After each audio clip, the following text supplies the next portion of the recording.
ഇതാ ജയിച്ചിരിക്കുകയാണ് Kolkata night Riders. IPL-ന്റെ ചാമ്പ്യന്മാരായി മാറിയിരിക്കുകയാണ്. ആധികാരികമായി 10 ഓവർ ബാക്കി നിൽക്കുകയാണ് ഇപ്പോൾ കൊൽക്കത്ത നൈറ്റ് റൈഡേഴ്സ് സൺറൈസേഴ്സ് ഹൈദരാബാദിനെ തകർത്ത് തരിപ്പണമാക്കിയിരിക്കണം എന്ന് തന്നെ പറയേണ്ടിയിരിക്കുന്നു വിനീത. അതെ, തീർച്ചയായും സൈബി അത് തന്നെയാണ്. ആധിപത്യം പുലർത്തിക്കൊണ്ട് പാറ്റ് കമ്മിൻസിനെയും ടീമിനെയും തകർന്നടിച്ചുകൊണ്ട് IPL-ൽ ഇപ്പോൾ കൊൽക്കത്ത വീണ്ടും വിജയ കിരീടം സ്വന്തമാക്കിയിരിക്കുന്നു.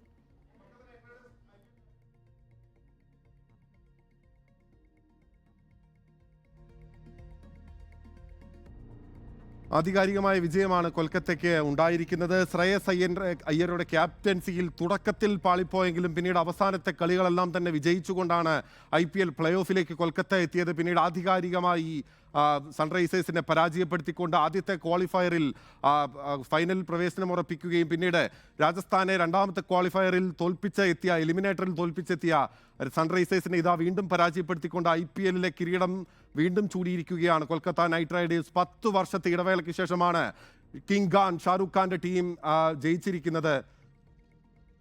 സൈബി, എങ്ങനെ ഈ സീസണിൽ കൊൽക്കത്തയുടെ ഈ മുന്നേറ്റത്തെ നമുക്ക് വിലയിരുത്താനാവും? ഇന്നത്തെ മത്സരത്തിൽ പ്രത്യേകിച്ചും നിഷ്പ്രഭരാക്കുന്നു എതിരാളികളെ എന്നതാണ് നമ്മൾ കണ്ടത്. ഒരു ബാറ്റിംഗ് നിര തന്നെ കൊൽക്കത്തയ്ക്കുണ്ട്. ഫിൽ സാൾട്ടിൻ്റെ ഒരു അഭാവം മാത്രമായിരുന്നു അവർക്ക് എന്തെങ്കിലും ഒരു തിരിച്ചടിയാകുമോ എന്ന് കരുതിയത്. പക്ഷേ റഹ്മാനുള്ള ഗുർബാസ്, അഫ്ഗാനിസ്ഥാൻ താരം, അദ്ദേഹം മികച്ച രീതിയിൽ കാര്യങ്ങൾ കൈകാര്യം ചെയ്യുന്നു. ഇന്നത്തെ ഒരു മത്സരം തന്നെ എടുത്തു പറയുകയാണെങ്കിൽ സൺറൈസേഴ്സ് ക്യാപ്റ്റൻ പാറ്റ് കമ്മിൻസ് ഇടുന്ന ഫീൽഡിങ്ങിന് അത് മനസ്സിലാക്കി അതെവിടെയെന്ന് കൃത്യം അദ്ദേഹം നോക്കുന്നുണ്ടായിരുന്നു. അതിനുശേഷമാണ് അദ്ദേഹം ഓരോ ഷോട്ടുകളും തിരഞ്ഞെടുത്തത്. ഇപ്പോൾ ലെഗ് സൈഡിൽ ഫീൽഡ് ഇട്ടാൽ ഓഫ് സൈഡിലേക്ക് കളിക്കുന്ന ഒരു കൃത്യമായ ഒരു പ്ലാനിങ് റഹ്മാനുള്ള ഗുർബാസിന് ഉണ്ടായിരുന്നു. അതുപോലെ തന്നെ സുനിൽ നരേൻ്റെ വിക്കറ്റ് മാത്രമാണ് നഷ്ടമായത്. അത് ഒരു തരത്തിലും കൊൽക്കത്തയ്ക്ക് ഒരു തിരിച്ചടിയായില്ല. വെങ്കടേഷ് അയ്യർ വരുന്നു. വെങ്കടേഷ് അയ്യർ ആദ്യ ബോൾ മുതൽ തന്നെ ആക്രമിച്ച് കളിക്കാൻ ഈ ചെപ്പോക്കിലെ ഈ സ്റ്റേഡിയത്തിൽ സൺറൈസേഴ്സിൻ്റെ ബോളിങ്ങിന് ഒരു രീതിയിലും വെങ്കടേഷ് അയ്യർ ഭയപ്പെട്ടില്ല. ഭുവനേശ്വർ കുമാറിനെ പോലെ ഒരു എക്സ്പീരിയൻസ്ഡ് ആയ ഒരു ബൗളറെ തുടർച്ചയായി സിക്സുകൾ പറത്തി വെങ്കടേഷ് അയ്യർ മത്സരത്തിൻ്റെ മൊമെൻറ്റം തിരിച്ചു.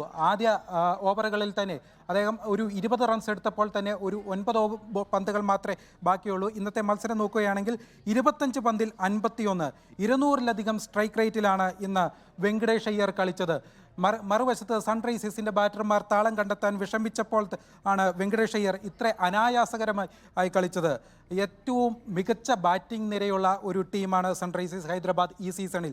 അതിൽ അവർ തീർച്ചയായും നിരാശപ്പെടുത്തുന്ന ഒരു പ്രകടനം. ഹെൻറിച്ച് കാൾസൺ ആയാലും ട്രാവിസ് ഹെഡ് ആയാലും അഭിഷേക് ശർമ്മയായാലും, അഭിഷേക് ശർമ്മയുടെ ഈ സീസണിലെ ഫോം ഏറ്റവും അധികം ചർച്ച ചെയ്തിട്ടുള്ളതാണ്.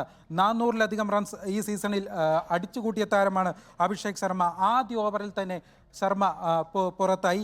അതുപോലെ തന്നെ ട്രാവിസ് ഹെഡ് കഴിഞ്ഞ 4 മത്സരങ്ങളിൽ 3-ലും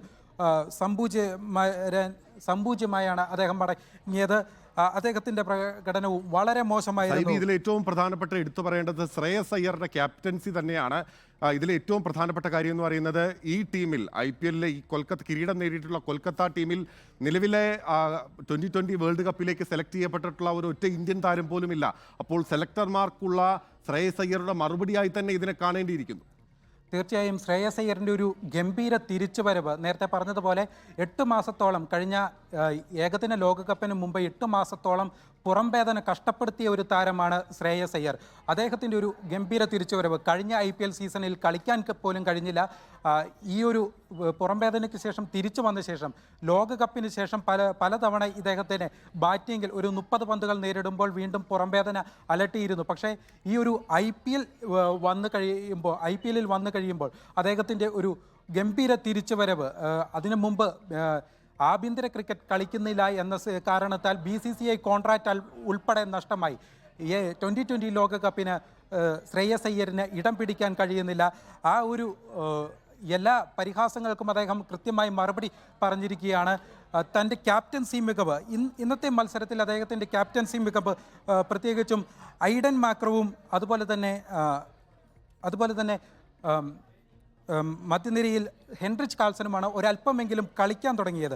ശരി, എന്തായാലും കപ്പടിച്ചിരിക്കുന്നു കൊൽക്കത്തയുടെ മൂന്നാം കിരീട നേട്ടം. IPL രാജാക്കന്മാരായ കൊൽക്കത്ത നൈറ്റ് റൈഡേഴ്സ് വീണ്ടും അവിടെ കിരീടം ചൂടുന്നു. വെങ്കിടേഷ് അയ്യർക്ക് അർദ്ധ സെഞ്ചുറിയുണ്ട്. അങ്ങനെ ഹൈദരാബാദിനെ തകർത്തടിച്ചുകൊണ്ട് കൊൽക്കത്ത IPL കിരീടം ചൂടുന്നു. വലിയ ആവേശകരമായ ഫൈനൽ മത്സരമാണ് നമ്മൾ പ്രതീക്ഷിച്ചിരുന്നതെങ്കിലും തണുത്തുറഞ്ഞ ഒരു ഫൈനൽ ആയിരുന്നു എന്ന് തന്നെ നമുക്ക് പറയേണ്ടി വരും.